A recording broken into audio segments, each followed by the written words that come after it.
кажуваат дека довербата е ниска, дека е 2%, што ја не се согласувам уопште, тоа не е точен податок воопшто. Меѓутоа, не и се. Друга ми е поентата. Никој не кажува како да ја вратиме довербата. Довербата се враќа доколку поставиме стандарди. Стандарди унифицирани, стандарди за постапување. Ред во постапувањето. Не може да ние да очекуваме да се врати довербата ако прво немаме елементарен ред кој сега фали во државното јавно обвинителство. Тоа е она што овој државен јавен обвинител не успеа да воспостави унифицирани стандарди. Еве сега добра прилика има новиот државен јавен обвинител, бидејќи очигледно ќе биде избран.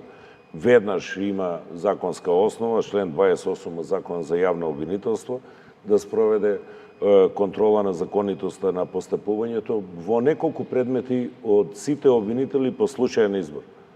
Ја ви гарантирам дека тамо веднаш првиот ден ќе му исплива на површина, односно ќе испливаат на површина јавни обвинители кои редовно имаат хроничен проблем со обвиненија, имаат хроничен проблем со начинот на постапување, имаат хроничен проблем со менаџирање во истражна постапка, имаат хроничен проблем со прибавувањето на доказите и конечно јавното обвинителство ќе добие една реална слика кој како постапува и ќе видите, тогаш ќе сватите дека од 6 месеци колку што треба да трае истрагата, 1/3 до 1/2 од тоа време уопште не е преземено ни едно действие, а луѓето се, да речеме, можеби у притвор и така натаму.